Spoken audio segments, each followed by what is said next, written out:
El Salvador. So we spend the entire week just serving people and doing a lot of really cool stuff, and we wanted to tell you guys about it. So Degan, if you would like to start off. I would, but I'm not on. Alrighty.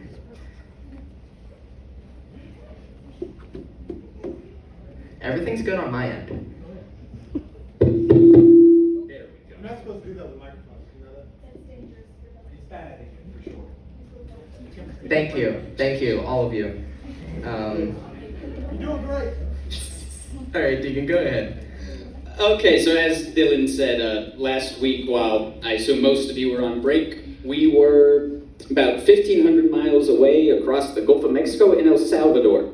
And it was honestly one of the greatest experiences of my life. Like, it was, I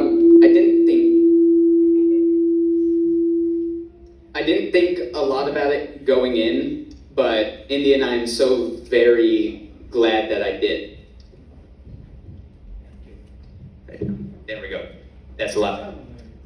And so, actually, I wouldn't have gone if it wasn't for Dylan, because he ended up inviting me, and before that, there was no thought of even going in my mind. I think it was back in November, Dylan decided he was going to go. I was like, oh, okay, cool, I'll be here.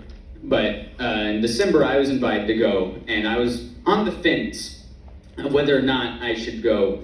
But in the end, I remembered what Jesus said we should do, and that is to go into all the world, not just this part. And so, in the end, I'm just so glad that I made that decision and went on the trip. And if you couldn't notice, our student pastor is not here tonight. So It's a lot quieter. but so for those of you who don't know, Tito's his son is currently sick in the hospital, and so He went home please today. pray. Awesome. So be praying for them that everything goes well and they don't have to go back. But yeah. Anything else you want to say? All right. Daniel, if you wouldn't mind throwing up those pictures for me. So over the week we spent our time just hanging out with kids and students in El Salvador. So we got different selfies and fun pictures with them. Lots of candy was given out. Lots and lots of candy. It was. They like candy there.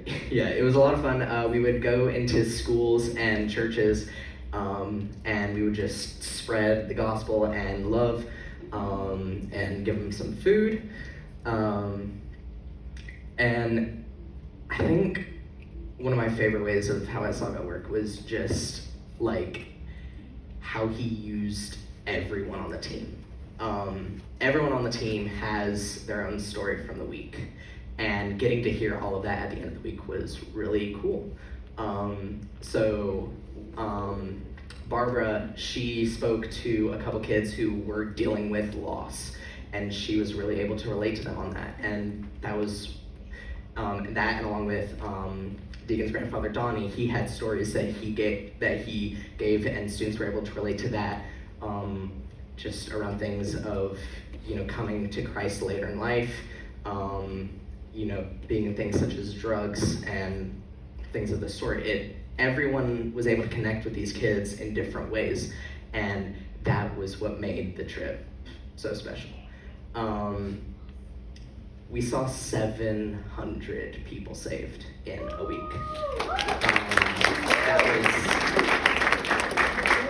We could throw everything else out, and that would have made the entire thing worth it. Even one person would have made the thousands of dollars that went into it worth it. But 700, and about 60 of that was divided to each person. And that's my first experience getting to lead groups of people to Christ.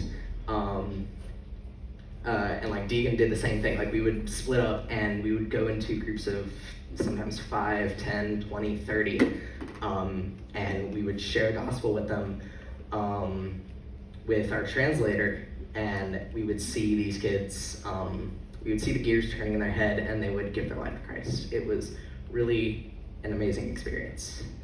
And like Peyton and Dylan said, there is a trip to Costa Rica in the fall. if you have the means to go, I really urge you to think and pray about it, because the mission trips that we do are just amazing. And this was my 4th mission trip, my first time out of the country, and it is where I feel most at home. Nothing feels the same as spreading the gospel and just showing love to people who otherwise wouldn't get it. So please do be thinking about it. I know it's a lot of money, and I know it's a week out of the year that you could spend doing something else, but my question is, what else would you do, and why? Was there anything else you wanted to say, Degan? I was just going to say that, so last week, while most of you had winter break, I actually did not. I go to a virtual school. Our schedule is whack, and we did not have a winter break. And I just decided to not do school that week. I managed to get an excused absence, and in the end, that sacrifice was worth it, because when I came back on Saturday, or on both Saturday and Sunday, I had to catch up on a lot of schoolwork. But this one, the one for Costa Rica, it's in the middle of fall break. And so, what else is there to do? Yeah. What is more important than the mission we have been given? And it may seem like hard work, and it is, but it's all worth it in the end. It was a week filled with hard work, but it's also a week filled with great times.